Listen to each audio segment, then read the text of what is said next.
ஒரு லீடர், ஒரு தலைவர், ஒரு நிர்வாகி தைரியமானவராக இருக்க வேண்டும். முடிவில் தப்பாக கூட போகலாம், அது மறுபரிசீலனை செய்யலாம். ஆனால் முடிவை எடுத்த முடிவில் சரியாக நிற்க வேண்டும். பலரை பாதிக்கக்கூடிய, தற்காலிகமாக பாதிக்கக்கூட முடிவாக கூட இருக்கும். ஆனால் அந்த முடிவுதான் பலருக்கும், லட்சக்கணக்கான மக்களுக்கு, தொழிலாளிகளுக்கு நன்மை பயக்கும். அனைவருடைய ஒத்துழைப்போடு ஒரு முடிவை அமல்படுத்த வேண்டும். அனைவருடைய ஒத்துழைப்போடு அமைப்பை செயல்படுத்த வேண்டும். கூட்டு உழைப்பு அவசியம். Unity is the greatest, unity is mighty. அடிக்கடி எதிர்ப்பை எதிர்கொள்ள வேண்டி வரும். மனிதன் குரங்கிலிருந்து பிறந்த மனிதனே சர்வைவல் பிராணி தான். நீதி மற்றும் சமத்துவத்திற்கான அர்ப்பணிப்பு. நீதிக்காக போராட வேண்டும், அர்ப்பணிப்புடன் போராட வேண்டும். அந்த போராட்டத்தில் எந்த தொய்வும் இருக்கக்கூடாது.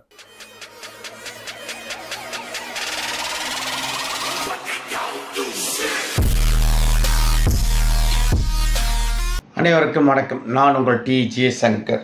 நம்ம பல்வேறு விழிப்புணர்வு கொண்ட பதிவுகளை தொடர்ந்து ஓராண்டுக்கு கிட்டத்தட்ட 2 ஆண்டு நெருங்கப் போகிறது. அக்டோபர் வந்தால் 2 வருஷம், 2 ஆண்டுகளை நெருங்கப் போகிறோம். நிறைய உலகம் முழுவதும் நமது வீடியோ சேனல் என்பது சென்றிருக்கிறது.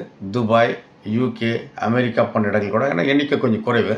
நிறைய கமெண்ட்ஸ் வந்திருக்கு, வளர்ச்சி இருக்குது, இன்னும் நிறைய போக வேண்டியது, இன்னும் நீண்ட தூரம் போக வேண்டியிருக்கு. குறிப்பாக இந்த சேனலை பார்க்கின்றவர்களை சப்ஸ்கிரைப் பண்ணுங்கள், ஷேர் பண்ணுங்கள், லைக் பண்ணுங்கள், கமெண்ட் பண்ணுங்கள். ஏன்னா இது உங்கள் சேனல், இளைஞர்களுக்கான சேனல், மாணவர்களுக்கான சேனல், வறுமை ஒழிப்பு சம்பந்தமாக தொடர்ந்து பேசக்கூடிய சேனல். அநேகமாக இந்த சேனலை போன்ற ஒரு சேனல் தமிழ்நாட்டில் நீங்கள் பார்த்துருக்க முடியாது. ஃபுட்டு, உணவு சம்பந்தமாக இருக்கலாம், ஹாபி சம்பந்தமாக, சினிமா சம்பந்தமாக, நியூஸ், இப்படி பல சேனல்கள் பார்த்துருக்க முடியும். ஆனால் இது போன்ற ஒரு சேனலை முதலாக நீங்கள் இப்பொழுதுதான் பார்க்க முடியும் என்பதை உங்களுக்கு சொல்லி, அதனால் இந்த சேனலை சப்ஸ்கிரைப் பண்ணுங்கள், ஷேர் பண்ணுங்கள், லைக் பண்ணுங்கள் என்று உங்களை அன்போடு கேட்டுக்கொள்கிறேன். இரண்டாவது, இன்றைய வீடியோ என்னென்னா, இதுக்கு முன்னாடி ஓராண்டுக்கு முன்பாக இது சம்பந்தமாக, இதே தலைப்பு சம்பந்தமாக நம்ம பேசியிருக்கிறோம். இந்த உலகம், இந்த அறிவியல் விஞ்ஞானம், இந்த உலகம், இந்த சமூகம் ஒரு அறிவியலின் அடிப்படையில் தான் இயங்கி கொண்டிருக்கிறது என்பது பலருக்கு தெரியும். அது ஒரு குட்டாம்போக்கில் போய்கொண்டே இருக்கிறது. தலைவிதி என்று நினைத்துக் கொள்கிறார்கள், முன்னோர் பாவம் என்று நினைத்துக் கொண்டு, இப்படி பல காரணிகள் இருக்கு வச்சுங்களேன். ஆனால் இந்த சமூகம் ஒரு விஞ்ஞான தத்துவத்தின் அடிப்படையில் தான் நடந்து கொண்டிருக்கிறது என்று பலருக்கு தெரியாது. அது எளிதாக சொல்லணும்னா, UK சார்ந்த ஒரு விஞ்ஞானி சமீபத்தில் 2013-14 இறந்துட்டார். தனது 22வது வயதிலே கை கால விளங்காம முடக்கவாதம் அவர் முடக்கப்பட்டார். அந்த விஞ்ஞானியின் பேர் நான் சொல்றேன். அவர் கடைசியாக ஒரு 77-80 ஆண்டுகளில் உயிர்வான தன்னம்பிக்கையோடு வாழ்ந்தார். அவர் நிறைய கண்டுபிடிப்புகள் கண்டுபிடிச்சார். அவர் மிகப்பெரிய விருதுகளை எல்லாம் பெற்றார். சமீபத்தில் இந்த நூற்றாண்டு ஒரு 50 ஆண்டுகள் மிகச்சிறந்த விஞ்ஞானியாக போற்றப்படுகின்றவராக அவர் இருந்தார். அவரை ஒரு முறை ஒரு செய்தியாளர், ஒரு பத்திரிகையாளர் கேட்டார், கடவுள் இருக்கிறாரா இல்லையா என்று ஒரு கேள்வி கேட்டார். அதற்கு அவர் பதில் சொன்னார், கடவுள் இருக்கிறாரா இல்லையா என்று பற்றி எனக்கு தெரியாது. ஒருவேளை கடவுள் இருக்கிறார் என்று சொன்னாலும் கூட அவர் கூட ஒரு இயக்கவியல் விஞ்ஞானத்தின் அடிப்படையில் தான் இயங்க முடியுமே தவிர அவராக சுதந்திரமாக இயங்க முடியாது அப்படின்ற பார்வையில ஒரு கருத்தை தெரிவித்தார். அப்படின்னா நம்ம இன்டைரக்டா அவர் கடவுள் இல்லைன்னு சொல்றார். அனைத்தும் ஒரு விஞ்ஞான தத்துவத்தின் அடிப்படையில், இயற்கை தத்துவத்தின் அடிப்படையில் நடந்து கொண்டே இருக்கிறது. அந்த தத்துவத்தை புரிந்து கொண்டு பிறகு நம்ம ஃபார்முலா எழுதுறோம். புதிய கண்டுபிடிப்புகளை கண்டுபிடிக்கிறோம். கண்டுபிடிப்புகள் நம்ம என்னென்ன தெரியாது ஆரம்பத்தில், அப்புறம் கண்டுபிடிச்ச பிறகு அது ஃபார்முலா எழுதுகின்ற மாதிரி அவர் சொல்றார். அதே போலத்தான் இந்த சமூகம் இயங்கிக் கொண்டிருக்கிறது. இளைஞர்கள், மாணவர்கள் எல்லோருமே ஒரு இயக்கத்தின் அடிப்படை சென்று கொண்டிருக்கிறார்கள். ஆனால் அவர்கள் வெற்றி காண முடியல, ஜெயிக்க முடியல. ஏன் ஜெயிக்க முடியல என்பதை பற்றி தான் பலர் பலவிதமான கருத்துக்களை பதிவு செய்து கொண்டே இருக்கிறாங்க. அப்போ ஏன் ஜெயிக்க முடியவில்லை என்பதை சொல்வதும், அந்த தத்துவம் என்ன சொல்கிறது என்பதை சொல்வதும் தான் இன்றைய வீடியோ. அப்போ இது சம்பந்தமாக நிறைய கருத்துக்களை சொன்னாலும் கூட எனக்கு பிடித்த ஒரு சில கருத்துக்கள், 10 கருத்துக்களை சொல்லியிருக்கிறாங்க. அந்த 10 அம்சங்களின் கீழ் இதெல்லாம் நடக்குது. இதை சரி செய்து கொண்டால் ஜெயிக்க முடியும், இதை சரி செய்து கொண்டால் அவர்கள் வாழ்க்கையில் முழுமையாக வெற்றியடைவார்கள் என்று சொல்றாங்க. அப்போ ஒவ்வொருத்தரும் தலைவராக மாறணும், லீடராக மாறணும், சாதிக்கணும், ஒரு நிறுவனத்தை நடத்தணும், ஒரு நிறுவனத்தை துவங்கணும், இல்லை தொழிற்சங்க தலைவராக வேண்டும், இல்லை அரசியல் தலைவராக வேண்டும். பல கனவுகளோடு வாழ்கிறாங்க, துவங்குறாங்க, முயற்சிகள் செய்கிறாங்க, எல்லாம் பண்றாங்க. பல கனவுகளோடு இருக்கக்கூடிய அவர்கள் செய்யக்கூடிய விஷயங்கள் என்ன என்பதை பொறுத்துத்தான் அவர்களுக்கு வெற்றியும் தோல்வியும் கிடைக்கிறது என்று சொல்றாங்க. அதுதான் இப்போ நாம பார்க்கக்கூடிய ஒரு 10 அம்சங்களை பார்க்க போறோம். பொதுவாக என்ன சொல்றாங்கன்னா, நேர்மறையான சிந்தனை கொண்டவர்கள் வெற்றியடைகிறது. இது காமன், ஜெனரல். இது குறிப்பிடத்தக்க நேர்மறையான மாற்றத்தை ஏற்படுத்தக்கூடிய ஒரு தலைவர், நேர்மறையான சிந்தனை கொண்ட ஒரு தலைவர், அவர் வெற்றி பாதையில் செல்கிறார் அப்படின்னு காமனா ஜெனரலா ஃபர்ஸ்ட் சொல்கிறார். ஒண்ணு, அவர் எப்படிப்பட்டவராக இருக்கணும்? தொலைநோக்கு சிந்தனை கொண்டவராக இருக்க வேண்டும், தெளிவான பார்வை கொண்டவராக இருக்க வேண்டும். எதிர்காலத்தில் என்ன நடக்கும் என்பதை, நேற்று இது நடந்தது, இன்று நடக்கிறது, நாளை இது நடக்கும் வேண்டும் என்பதை அவர் புரிந்து கொண்டவராக, அறிந்து கொண்டவராக, கற்பனை செய்பவராக இருக்க வேண்டும் என்று சொல்லுது.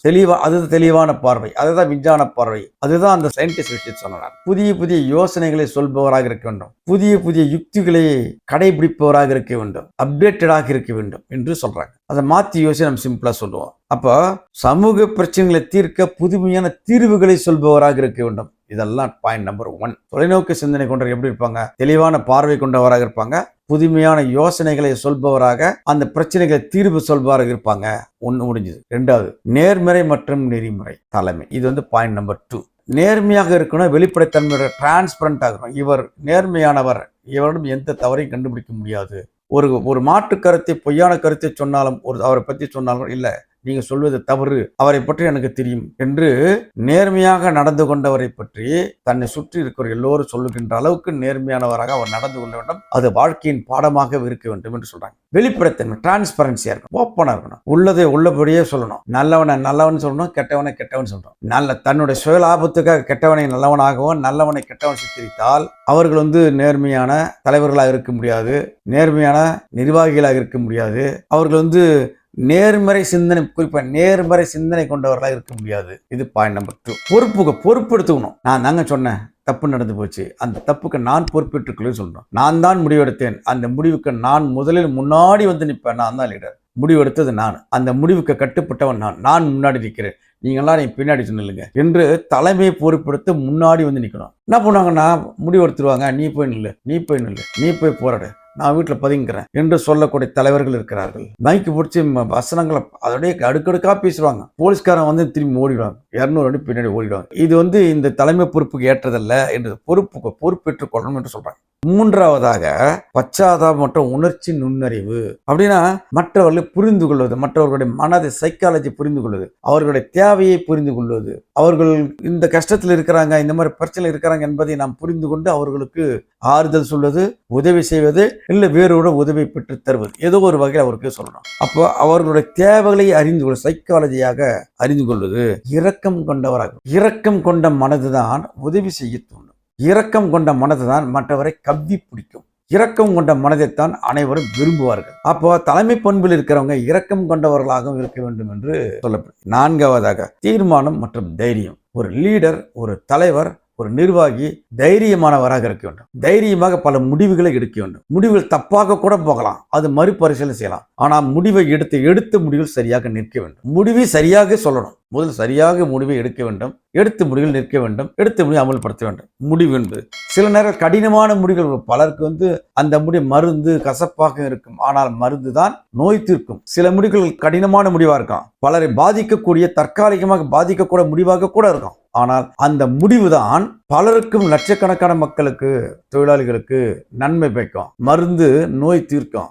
அப்ப அந்த கடினமான முடிவை தலைவர் எடுத்த பிறகு, முடிவு அமுலான பிறகு, முடிவின் மீது வரக்கூடிய வெற்றிக்கு பிறகு மக்கள் சந்தோஷப்படுவாங்க, தொழிலாளர்கள் சந்தோஷப்படுவாங்க என்று சொல்லப்படுது. அப்ப தைரியமாக இருக்கணும், தைரியமாக முடிவு, கடினமான முடிவை கூட சில நேரங்கள் எடுக்க வேண்டிய இருக்கும். பெரும்பான்மையான மக்களுக்கு, பெரும்பான்மையான தொழிலாளிகள், நிர்வாகிகள் ஏற்கக்கூட மாட்டாங்க, ஏன்னா அவர்கள் வெற்றி மட்டும் ஒரு தோல்வி விரும்ப மாட்டாங்க. ஏற்கக்கூடாத சூழலிலும் இந்த முடிவு எதிர்காலத்தில் நல்லது என்று தைரியம் எடுக்கக்கூடியவராக இருக்க வேண்டும் என்று சொல்லுது. 5 ஒத்துழைப்பு, உள்ளடக்கம். அனைவருடைய ஒத்துழைப்போடு ஒரு முடிவை அமல்படுத்த வேண்டும், அனைவருடைய ஒத்துழைப்போடு அமைப்பை செயல்படுத்த வேண்டும். ஒருவருக்கு ஒருவர் புரிந்து கொண்டு இணக்கமாக செயல்படுதல் அவசியம், கூட்டு உழைப்பு அவசியம். Unity is the greatest, unity is mighty. ஒத்துழைப்போடு செயல்பட வேண்டும் என்று சொல்லுது. பலர் பலவிதமான கண்ணோட்டங்களை கொண்டிருப்பாங்க. அனைத்து கண்ணோட்டங்களை ஒருமுகப்படுத்தி ஒரு புள்ளியில் இணைத்து அதை அனைவரும் ஏற்றுக்கொள்வது போன்று செய்வதுதான் தலைமை பண்புக்கு அழகு, ஒத்துழைப்பு என்று சொல்லப்படுது. 5 முடிஞ்சிருக்கு. அடுத்த 6 கம்யூனிகேஷன்,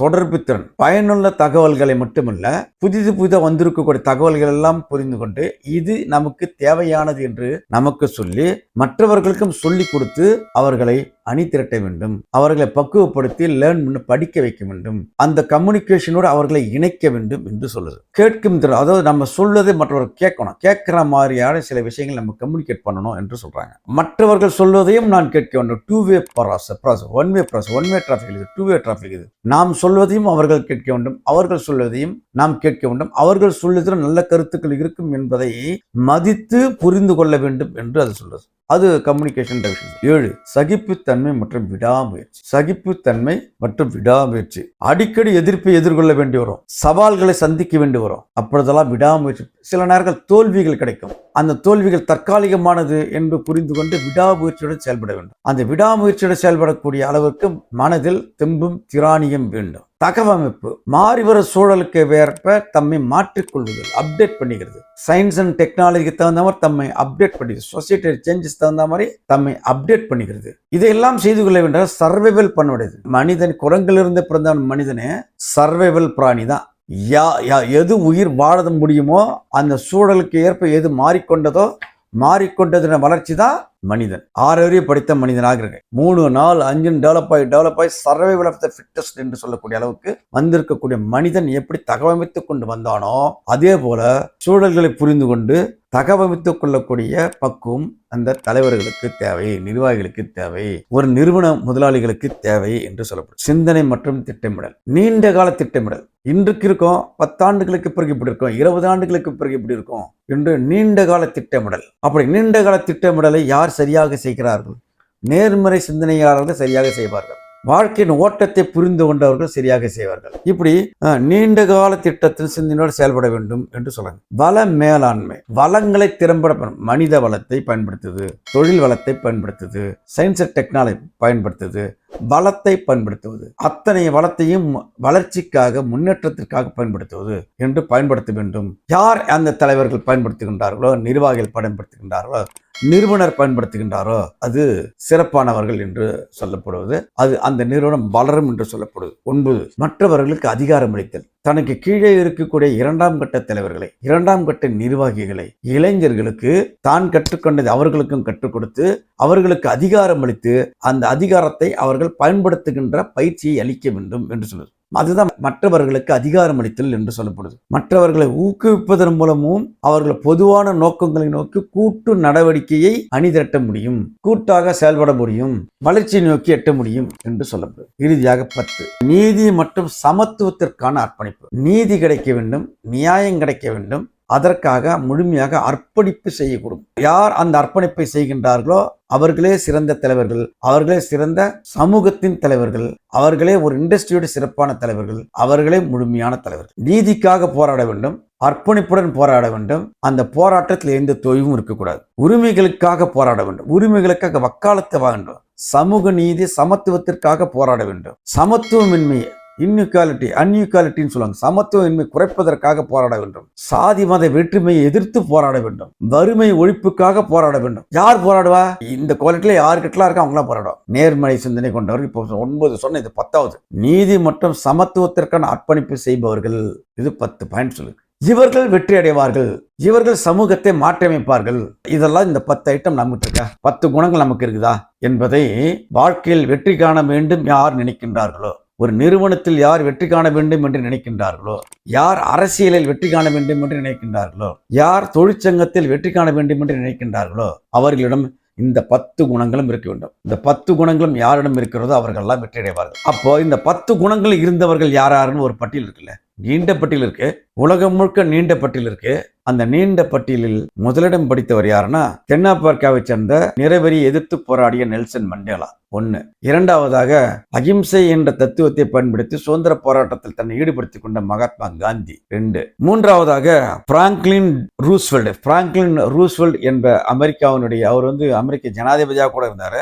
அமெரிக்காவை 2ஆம் உலகப் போரின் பொழுது பெரும் மந்த நிலையிலிருந்து மீட்டி 2ஆம் உலகப் போரின் மூலம் வழி நடத்தியவர் 3. இப்படி எண்ணற்றவர்கள் சொல்ல முடியும் வச்சுங்களேன். இது 3 உலகம் முழுக்க சொல்லப்பட்ட விஷயங்களாக பார்க்கப்படுகிறது. இப்ப இந்த 3 விஷயங்கள் யாரிடம் இருக்கிறதோ அந்த இளைஞர்கள், அந்த அரசியல் தலைவர்கள், அந்த தொழிற்சங்க தலைவர்கள், அந்த ஒரு நிறுவனத்தினுடைய தலைவர்கள் கண்டிப்பாக வெற்றி அடைவார்கள் என்று சொல்லப்படுது. இது ஒரு தத்துவம். இந்த தத்துவத்தை யார் புரிந்து கொள்கின்றார்களோ, யார் உள்வாங்கிக் கொள்கின்றார்களோ, அதுவே வாழ்க்கையாக யார் அமல்படுத்திக் கொள்கிறார்களோ அவர்களுக்கு வெற்றி நிச்சயம் என்பது மட்டும் உறுதி என்பதை இந்த நேரத்தில் சொல்லி, இது ஒரு பொதுவான கான்செப்ட், இளைஞர்களுக்கு மாணவர்களுக்கு கண்டிப்பாக தேவை என்ற விஷயத்தில் இதை நெட்ல போடி தேடி எடுத்து கண்டுபிடித்து உங்களுக்கு வீடியோவாக உங்களுக்கு பதிவு செய்யப்படுகிறது. பாருங்க, திரும்ப திரும்ப பாருங்க. இது கொஞ்சம் டஃப்பான சப்ஜெக்ட் தான். ஆனால் இதை நீங்கள் உள்வாங்கிக் கொண்டு அமல்படுத்த ஆரம்பித்தால் கண்டிப்பாக உங்கள் வாழ்க்கையில் வெற்றி நிச்சயம் என்பதை மட்டும் உறுதியாக சொல்ல முடியும் என்று சொல்லி மீண்டும் வேறொரு காணியில் சந்திப்போம். Until then bye. நான் உங்கள் TJ சங்கர். நன்றி, வணக்கம்.